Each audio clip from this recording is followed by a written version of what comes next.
All eyes on Rapha. అసలేంటి ఇదంతా అనంటే, నిన్న నైట్ కొంచెం కాంటెక్స్ట్ ఇచ్చిన ఇన్‌స్టాగ్రామ్ స్టోరీస్‌లో. కొంతమందికి అర్థమై ఉంటది. ఫుల్ వీడియో ఈరోజు చెప్తా అన్నా గదా! కొంచెం డీటెయిల్డ్‌గా చెప్తా. డీటెయిల్‌గా చెప్తేనే మీకు అర్థమైతది గాబట్టి. అయితే రాఫా అనేది ఒక ప్లేస్ అన్నమాట. అది ఎక్కడుంటది అనంటే, ఇజ్రాయెల్‌కి, ఈజిప్ట్‌కి బార్డర్ దగ్గర ఉండే ఒక ప్లేసు. సో, యుద్ధం స్టార్ట్ అయినప్పటి నుంచి పాలస్తీనియన్స్ వచ్చి అక్కడ షెల్టర్ తీసుకుంటున్నారన్నమాట. సో, ఇక్కడ మొన్న రీసెంట్‌గా ఇజ్రాయెల్ బాంబింగ్ జేషింది. ఏ ఉద్దేశ్యంతోని జేషిందనంటే, ఈ సివిలియన్స్ తోటి హమాస్ టెర్రరిస్టులు కలిసి ఉంటున్నారు. వాళ్ళని చంపే ఉద్దేశ్యంతోటి బాంబింగ్ జేస్తే ఒక 40 మంది చనిపోయిర్రు. సో, దాంట్లో గూడా ఎవరు సివిలియన్స్ చనిపోయారో, ఎవరు టెర్రరిస్టులో 100% క్లారిటీ లేదు. అయితే వీళ్ళకి మొదటి నుంచి ఉన్న సమస్య ఏంది ఇజ్రాయెల్‌కి అనంటే, ఎప్పుడైతే హమాస్ టెర్రరిస్టులు ఇజ్రాయెల్ మీద దాడి జేసి, వందల మంది ఆడవాళ్ళను, చిన్న పిల్లలని హాస్టేజులుగా తీసుకొని చంపేసి తీసుకపోయిండ్రో, ఆ రోజు మనం చాలా సార్లు ఆడవాళ్ళని నేకెడ్ జేసి పరేడ్ జేపిచ్చిర్రు హమాస్ టెర్రరిస్టులు చూసినాం గదా! సో, ఆ రోజు నుంచి ఈ రోజు దాకా ఇజ్రాయెల్ ఎదుర్కొంటున్న పెద్ద సమస్య ఏంది అనంటే, you have every right to defend your country, your people అని జెప్పేసి అంటున్నారు. వాళ్ళకి సపోర్ట్ జేసేటోళ్ళు. కానీ you have no right to go enter into Palestine then go on. అంటే మీరు డైరెక్ట్‌గా వెళ్లి ఎవరో నిర్ధారణ చేసుకొని సంపడం ఎట్లా సాధ్యమైతది? ఈ టెర్రరిస్ట్‌లు ఎవరితోని ఉంటున్నారంటే ఫస్ట్ నుంచి సివిలియన్స్‌తోనే కలిసే ఉంటున్నారు. ఇంకా జెప్పాలి అనంటే పాలస్తీన్‌లో ఆ బిల్డింగ్స్ కింద అండర్ గ్రౌండ్ సొరంగాలు చేసుకొని అక్కడ స్థావరాలు ఏర్పరచుకొని ఏ బిల్డింగ్ నుంచి ఎటున్నదో అక్కడ వెపన్స్ ఉన్నాయి. అన్నీ ఇంగ ఎక్విప్‌మెంట్స్ అంతున్నయి. అటాక్ జేయడానికి రాకెట్లు, లాంచర్‌లు అవన్నీ అండర్ గ్రౌండ్‌లలో సొరంగాలు తీసుకొని హమాస్ టెర్రరిస్టులు ఉంటున్నారు. ఇప్పుడు కింద స్థావరం ఉన్నది. టెర్రరిస్ట్ స్థావరము. దాన్ని పైనుంచి బిల్డింగ్‌ని కొడితేనే కదా కింద పోతది. దీన్ని కొట్టొద్దు. పైనున్నోళ్ళకి ఏం గావద్దు. కానీ టెర్రరిస్టులు చచ్చిపోవాలి. ఇట్లా అది అసలు ఎంత హిపోక్రసీ జూడు. సపోర్ట్ జేస్తున్నామని జెప్తున్నారా? వాళ్ళు సపోర్ట్ దేనికి చేస్తుండ్రా? నిజంగా చేస్తలేరా? అనేది అర్థం గాని పరిస్థితి. ఇప్పుడు దాన్ని చేస్తున్నారు అని చెప్పేసి అనుకోని మురిసిపోవడమే. ఇజ్రాయెల్ గూడా చేసేదేం లేదు. సో, అది పరిస్థితి అన్నమాట. ఇప్పుడు మీరు అవును. హమాస్ అనేది టెర్రరిస్ట్ సంస్థనే. మేము దాన్ని రికగ్నైజ్ జేస్తున్నాం. వాళ్ళను ఏమంటారు తుదముట్టించాల్సిందే అని జెప్పేసి అన్ని దేశాలు చెప్తున్నాయి. సపోర్ట్ జేసేయైనా, అపోజ్ జేసేయైనా. ప్రాబ్లమ్ ఏడొస్తుంది అనంటే వాళ్ళు సివిలియన్స్‌తో కలిసున్నారు గదా! మరి ఎట్లా డిఫెండ్ జేయాలి అనంటే ఎవరు సొల్యూషన్ జెప్తలేరు. ఫస్ట్ ఆ పాట పాడిర్రు. You have every right to defend అని జెప్పేసి. మొన్నటి నుంచి ఏమని జెప్తున్నారు అనంటే యూ గాన్ టూ ఫార్. అది యుద్ధం జరుగుతున్నప్పుడు టూ ఫార్ ఏంది? టూ లిటిల్ ఏంది? అర్థమైతుందా? ఒక్కసారి మీరందరూ ఇమాజిన్ జేసుకోర్రి. 26/11 జరిగినప్పుడు ప్రతి భారతీయుడు మనసులో మెదిగిన ఆలోచన ఏంటి? పాకిస్తాన్‌ని లేపేయాలే, కరాచీని లేపేయాలనే థాట్ రావదా? మనం ఆ కోపంతో ఉంటామా లేదా? ఆ సమయంలో ఇమ్మీడియేట్ ఇంపల్సివ్ యాక్షన్ కింద పాకిస్తాన్‌ని లేపేస్తా అనంటే ఎవడు అడ్డు చెప్తుండే? ఏ భారతీయుడు అడ్డు చెప్తుండే? ఎందుకు? మన దేశం మీద దాడి చేస్తే ఎట్లా ఒప్పుకుంటాం మనం? ఎవరికైనా సరే అది ఉండదా? డిఫెండ్ చేసుకోవాలే అని కోపం రాదా? ఎవరికైనా అంతే కదా! ఉగ్రదాడి జరిగినప్పుడు ఎక్కడి నుంచి సోర్స్ వచ్చిందో అక్కడి నుంచి లేపేయాలని అనిపిస్తది. వాళ్ళు కూడా అంతే కదా! అర్థమైతుందా?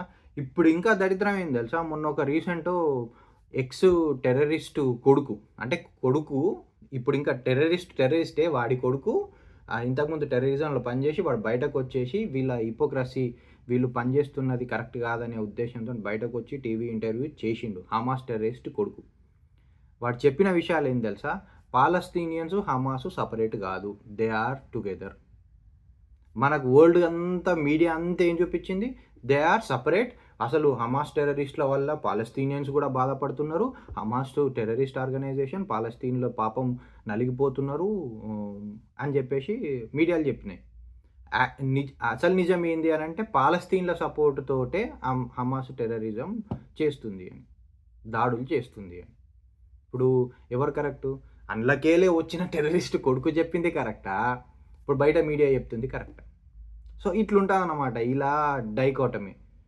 అయితే ఇప్పుడు మొన్న జరిగిన ఫస్ట్ నుంచి ఇప్పటిదాకా ఇంకా హాస్టేజెస్ ఆళ్ళ దగ్గరనే ఉన్నారు. ఇజ్రాయెల్ హాస్టేజెస్ చాలా మందికి ఇంకా పాలస్తీన్ టెర్రరిస్ట్‌ల ఆధీనంలోనే ఉన్నారు. వీళ్ళు మేము హాస్టేజ్‌లని ఇడవమంటున్నారు.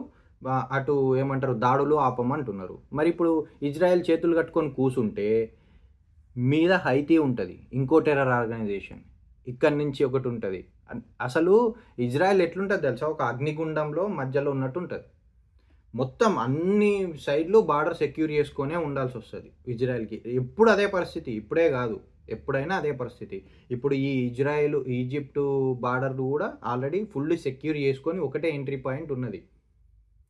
వాళ్ళు అంత బార్డర్‌లన్నీ సెక్యూర్ చేసుకున్నా గూడా హమాస్ టెర్రరిస్ట్‌లకి వెపన్స్ అందుతున్నాయంటే ఏడికెళ్ళి అందుతున్నాయి? హ్యుమానిటేరియన్ ఎయిడ్ ఎక్కడికెళ్ళొస్తుందో అక్కడికెళ్ళి అందే ఛాన్స్ ఉన్నదని జెప్పేసి ఇజ్రాయెల్ జెప్తున్నది. అంతే గదా! అంత బార్డర్ సెక్యూరిటీ అంతా వీళ్ళ కంట్రోల్‌లో ఉన్నప్పుడు, అయినా వాళ్ళకి వెపన్స్ కొత్త కొత్త వెపన్స్ అందుతున్నాయి. కొత్త కొత్త మనీ అందుతుంది అనంటే ఏడికెళ్ళి అందుతది? ఒకటే దారి గదా! ఫుడ్ రావడానికి ఒక దారి ఇడిసబెట్టినామనంటే ఆ దారి నుంచి వస్తేనే గదా పాజిబిలిటీ ఉంటది. అని ఇజ్రాయెల్ చెప్పింది. ఓకేనా? అయితే సో, ఇది ఇక్కడి వరకు అయిపోయిందా? ఇప్పుడు ఇదంతా బ్యాక్ స్టోరీ. కొత్త రాగం ఏమెత్తుకున్నారు మొన్నటి నుంచి? అంటే మీరు చాలా దూరం వెళ్ళిపోయారు. ఇప్పుడిది వార్ క్రైమ్ కింద కన్సిడర్ జేస్తాము అని జెప్పేసి మాట్లాడుతున్నారనమాట. అంటే ఫస్ట్‌లో డిఫెండ్ జేసుకోండి అని జెప్పేసి ఎగేసింది వీళ్ళే. దానికో సొల్యూషన్ తీసుకొద్దాము అని చెప్పలేదు. దాడి జేసినప్పుడు ప్రతి ఒక్కోనికి ఇమ్మీడియేట్‌గా జరిగే వచ్చే ఆలోచన ఏందంటే ప్రతి దాడి జేద్దామని. ఎందుకు? వీళ్ళే తప్పు జేయకుండా వీళ్ళ మీద దాడి జేసిర్రని. సరే పోనీ ఇన్ని రోజుల మధ్యవర్తిత్వంలో హాస్టేజెస్‌నైనా విడిపించగలిగిండ్రా? ఇజ్రాయెలు హాస్టేజెస్ ఇంకా హమాస్ టెర్రరిస్ట్‌ల ఆధీనంలో ఉన్నారు.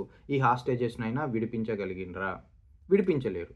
సో, ఇప్పుడు ఈ ఆల్ ఐస్ ఆన్ రాఫా ఈ 40 మంది చనిపోయినందుకు ఆల్ ఐస్ ఆన్ రాఫా అని పెట్టే తొక్కలో టెర్రరిస్ట్‌లో లేకపోతే ఏమంటారు టెర్రరిస్ట్ సింపథైజర్సు ఈ సమంతనో, వరుణ్ ధవనో, అట్లీయో ఈ చెత్త మొహాలందరికీ తెలవని విషయం ఏంది? మరి అప్పుడు 300 మందిని ఇజ్రాయెల్స్‌ని హాస్టేజ్ తీసుకపోయి అమ్మాయిలను బట్టలు ఊడదీసి రోడ్ల మీద పరేడ్ చేపిస్తుంటే నీ ఐస్‌లో ఏం బెట్టుకున్నావు?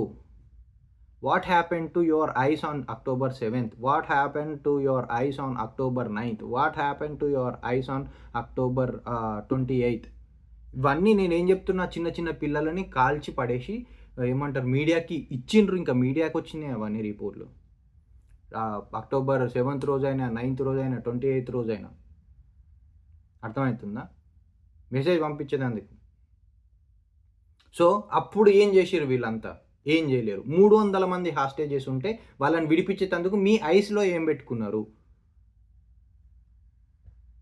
సో, అప్పుడు రాని ఐసు, అప్పుడు జూడనోళ్ళు ఇప్పుడు దాడి జేయంగానే ఇప్పుడు మా ఐస్ అన్నీ మీ దగ్గరున్నాయి అని. అంటే ఇజ్రాయెల్‌ని ప్రెజరైజ్ జేద్దామని జెప్పేసి వరల్డ్ మీడియా అంతా కలిసి మొత్తం సెలబ్రిటీస్‌కి ఏమంటారంటే వీళ్ళందరూ మన దేశంలో ఉన్న సెలబ్రిటీస్ అందరూ గాంధీజీ ఫాలోవర్స్ గదా! ఎందుకు? గాంధీజీ జెప్తాడు గదా! If Muslims want to kill you, you should accept it అని జెప్పేసి గాంధీ వీళ్ళు గూడా గాంధీ కోసం పనిజేస్తారు గదా! అంటే నోట్ల మీద ఉన్న గాంధీ కోసం. అందుకే అట్లాంటి ఏమంటారు హిపోక్రసీ పెడతారు. మన దేశంలా కాశ్మీరీ హిందూస్ చచ్చిపోయినప్పుడు ఏ నా కొడుకు సపోర్ట్ చేయలే. సరే అది హిస్టరీ అనుకుందాము. మొన్న అదేంది లవ్ జిహాద్ కేసులు 30,000 మంది అమ్మాయిలు మిస్ అయ్యిండ్రు కేరళలో అనంటే దాని గురించి ఓహ్! సారీ అది క్రిస్టియన్స్ గదా! అంటే సమంత ఓకే. పోనీ ఏపీలో 30,000 అమ్మాయిలు చనిపోయిర్రు అనంటే లైక్ అంటే అట్‌లీస్ట్ తెలుగోళ్ళు సినిమాలు జూసి పెద్ద స్టార్ జేసిర్రు. ఓకే. సారీ. సందేశ్ ఖలి ఉమెన్ మీద అంటే దళిత మహిళల మీద కొత్తగా పెళ్లయిందనుకోండి. సమంత రూత్ ప్రభు గారు. అక్కడ సందేశ్ ఖలి అనే ప్రాంతంలో ఏం జరుగుతున్నాయి అనంటే ఉమెన్ సీఎం ఉన్న స్టేట్‌లో కొత్తగా పెళ్లయితే ఆమెతోని ఫస్ట్ నైటు టీఎంసీ ఆఫీస్‌లో టీఎంసీ లీడర్లు అంటే తృణమూల్ కాంగ్రెస్ లీడర్లు ఫస్ట్ నైట్ జేసుకొని పంపించేస్తుండే అనమాట. లేదా ఎవరింటికన్నా వెళ్ళి ఆ ఇంట్లో ఎవరైనా అందమైన అమ్మాయిలుంటే అందరిని బయట నిలబెట్టి, మార్కెట్‌లో గొడ్లను నిలబెట్టినట్టు నిలబెట్టి, దాంట్లో అందమైన అమ్మాయిలను తీసుకుపోయి తృణమూల్ కాంగ్రెస్ పార్టీ ఆఫీస్‌లో రేప్ జేసి ఇంటికి పంపిస్తుండే. ఒక్కరు గాదు. వాళ్ళకు సంతృప్తి అయ్యేంత వరకు పార్టీ ఆఫీస్‌లో ఎంతమందుంటే అంతమంది. దీని మీద మీ కళ్ళు ఏం పెట్టుకున్నారు మరి? అప్పుడు కనిపియలేవా? మొన్ననే జరిగింది. ఇదంతా ఎప్పుడో గాదు. నిన్నగాక మొన్న మన పక్క రాష్ట్రం కర్ణాటకలో నేహా అనే అమ్మాయిని పొడిచి, పొడిచి, పొడిచి చంపేస్తే మీ కళ్ళలో ఏం పెట్టుకున్నారు? అంటే కనిపిస్తది గదా! అని అడుగుతున్నా. కనిపియలేదా అప్పుడు కళ్ళు? హ్మ్. అంటే మొన్న ఈడ నువ్వుంటున్నావు హైదరాబాద్‌లో ఉంటున్నావో, ఇంకేడ ఉంటున్నావో తెలవదు గానీ, హైదరాబాద్‌లో ఉండి నీకు ఇవన్నీ తెలిసుంటాయి గదా! ఆడాళ్ళని నూకేస్తూ, తంతు చెంగిచెర్లలో. అప్పుడేమైంది మీ కళ్ళకి? నిన్నగాక మొన్న హనుమాన్ స్వాముల మీద పోలీసులు అటాక్ జేస్తే అప్పుడేమైంది మీ కళ్ళకి? అంటే కనిపిస్తదేమా లేదా? లేకపోతే ఓన్లీ ఒక పర్టిక్యులర్ కమ్యూనిటీకి ఏమంటారు అన్యాయం జరుగుతూనే కనిపిస్తదా? లేకపోతే జూస్ చేసినప్పుడే మీకు అవి అన్యాయం అనిపిస్తదా? లేకపోతే అది ముస్లిమ్స్‌కి జరిగినప్పుడే అన్యాయం అనిపిస్తదా? అంటే ఉంటది గదా! మీ చాయిసు. లేకపోతే మీకేమైనా పర్సులు నిండినప్పుడే అది మీకు అన్యాయంలాగా కనిపిస్తదా? I just want to know that's it.